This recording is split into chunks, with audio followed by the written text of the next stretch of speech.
Dinleyiniz ve tekrar ediniz. Kitap, kalem, masa, kedi, zürafa, harita, aslan.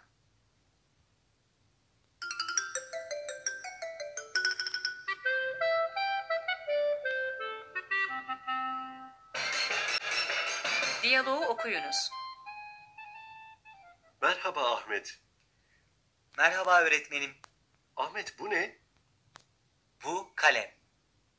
Bu ne? Bu kedi. Bu harita mı?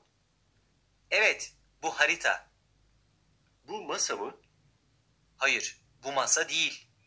Teşekkür ederim. Bir şey değil.